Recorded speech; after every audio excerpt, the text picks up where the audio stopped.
More and more information coming out about Liverpool's finances, including a wage bill increase of £14 million from the 22-23 season into last season, which an expert says makes no sense.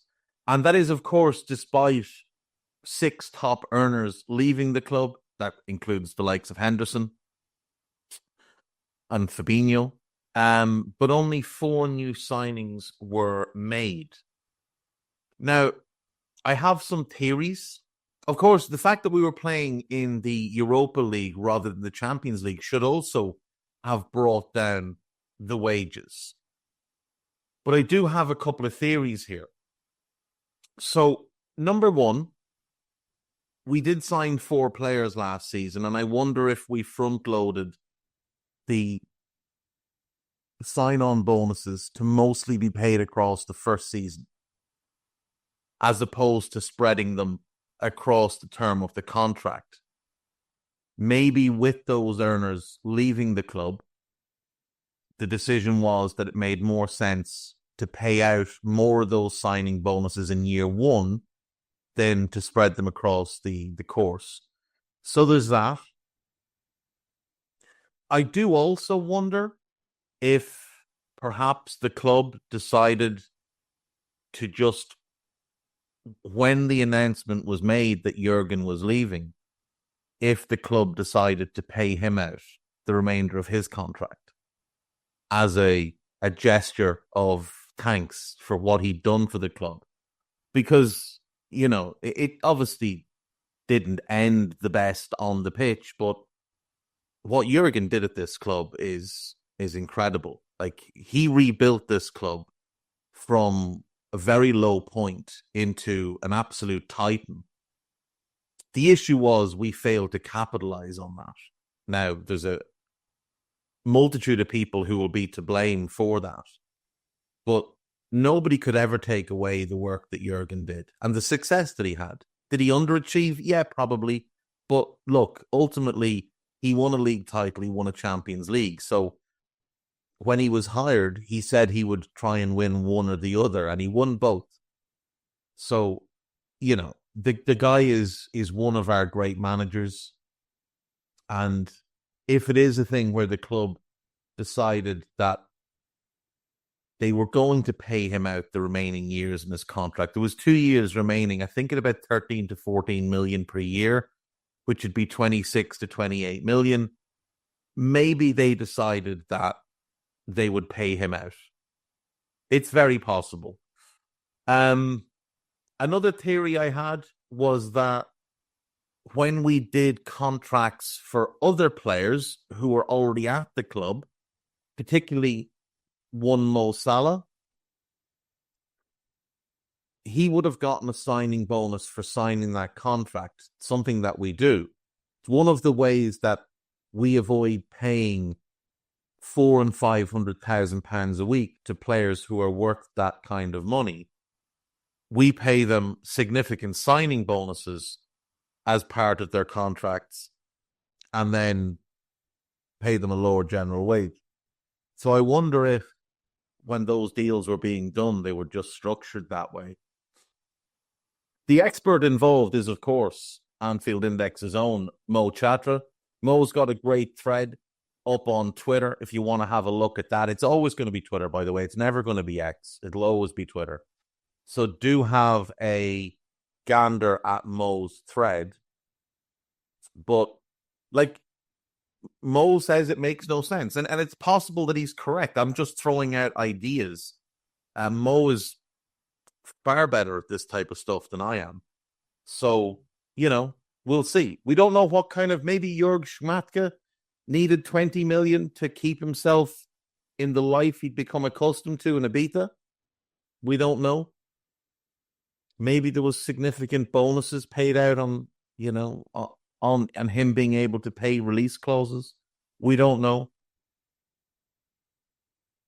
What we do know is that the wage bill went up. And that was a year we thought it would go down.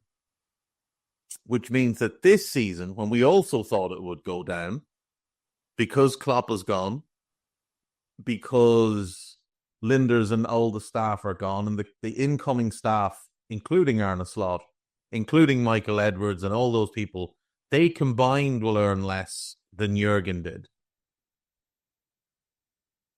And then you lose Thiago, you lose Matip. That's 2 huge salaries off the books.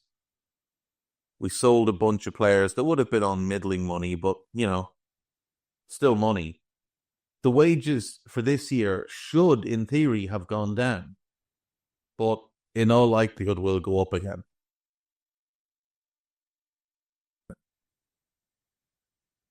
It's calculated. Now, I know the thing is, we don't know in full how our wage bill works because we don't know the full extent of how our players earn their incentives.